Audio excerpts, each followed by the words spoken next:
warahmatullahi wabarakatuh. Good morning, Mr. Gallo and friends.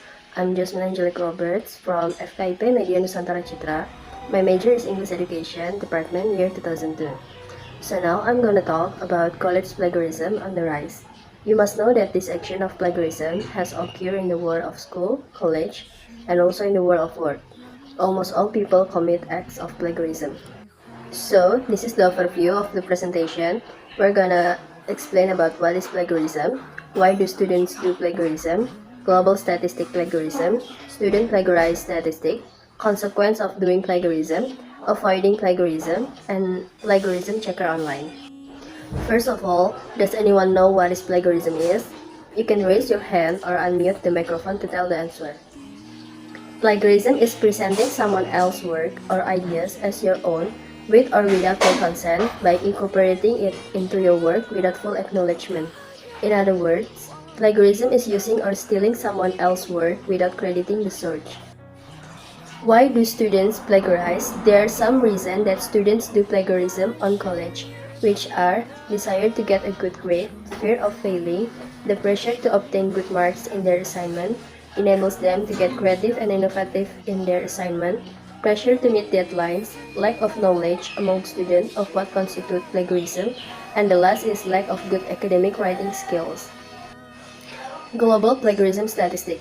A survey by Psychological Record shows that 36% of undergraduates have admitted to plagiarizing written material.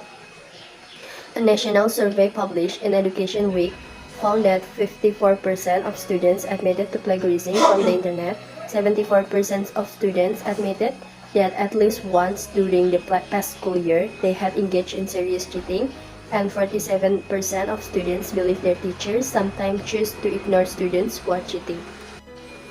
Student plagiarized statistic. Plagiarism among students increased by 10% following the pandemic when lessons were moved online, bringing the average rate of plagiarism in student work from 35% to 45%. The discovery was made following an investigation by CopyLeaks, a company that provides plagiarism detecting technology. Consequences of doing plagiarism in college. So what are the consequences? Plagiarism and other forms of academic dishonesty have major implications for students. Failure on assignment, grade decrease or course failure, suspension, and perhaps dismissal are all possible sanctions. Plagiarism allegation can cause a student to be suspended or expelled. Avoiding plagiarism. Why you should avoid plagiarism? Plagiarism is an ethical issue. When a writer submits copied material, they will committing theft with the intention of profiting from it. This is true whether you're submitting a school paper in the hopes of receiving an A grade or working as a writer for a living. As a writer, you must avoid plagiarism at all costs because your credibility is more important.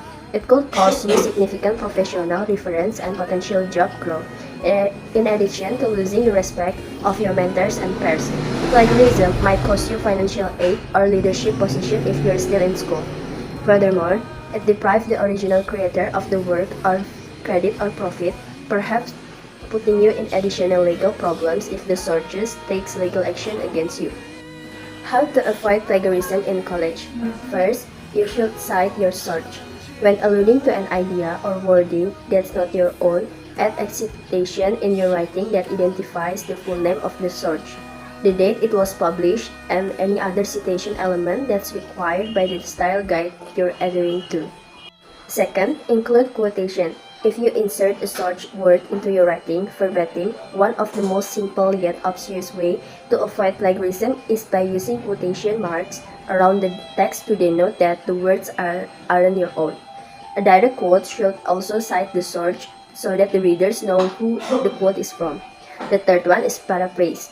Rewriting a source idea or information into your own words without affecting its meaning is known as paraphrasing. However, if done incorrectly, paraphrasing might lead to plagiarism. It's a bit of a dance to successfully paraphrase without plagiarizing. Try to avoid utilizing too many comparable terms or phrases from the source while rewriting and formatting your content. The trick is to do so without changing the idea's meaning. You must add a citation of the source to the source because you are still using someone else's idea. And then next, present your own idea. Instead of repeating the source thought of your words, think about what you can add to the conversation, consider what one-of-a-kind perspective or point you may provide to your writing that is wholly your own. Remember that whether you're using a search idea or words to make a point, you must still follow the criteria above to prevent plagiarism. It's tempting to recycle some of your earlier words if you are writing on the same topic for many assignments. This is known as self-plagiarism. If the publication on your instructor didn't give you permission to reprint your old work, the risk of self-plagiarism is just as high. And the last one is use a plagiarism checker. While conducting your research on a topic, some phrases or sentences might stick with you so well that you include them in your writing without hesitation. When in doubt, using an online plagiarism checking tool can help you catch these issues before submitting your work. Plagiarism online checker. You can use small SEO tools, Grammarly, or Double Checker, or Unique Checker, or Quillbot, and there are some plagiarism online checker on Google. You can find it, or on App Store, Play Store.